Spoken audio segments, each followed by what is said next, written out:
Hai, selamat pagi. Pagi ni kita nak morning walk dekat dengan taman ni dekat dengan rumah.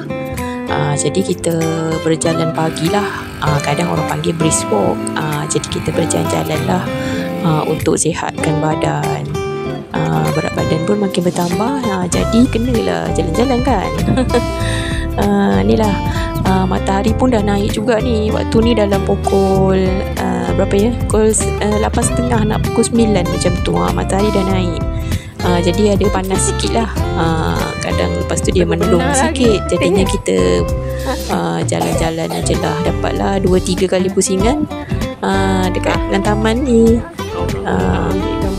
Pokok bunga ni pun cantik pula, dia berbunga kuning-kuning. Jadi kita menikmati view dekat taman waktu pagi.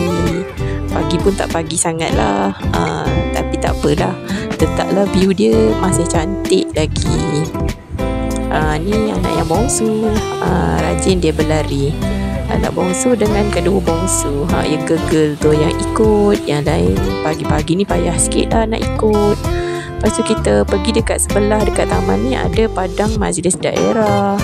Adalah tempat untuk bersenam macam ni. Kita try lah semua yang ada.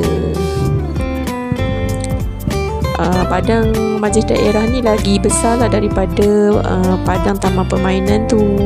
Jadi kita buat 2 pusingan juga dekat sini. Lepas tu baru balik.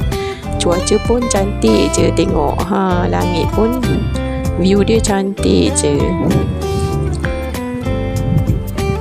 Tapi macam ada nak mendung sikit. Kita teruskan je lah. Kita try semua yang ada ni.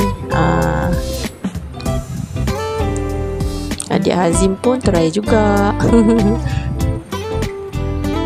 Ni kakak Na. Yang ni tempat permainan yang ni ada dekat sebelah alik kiri.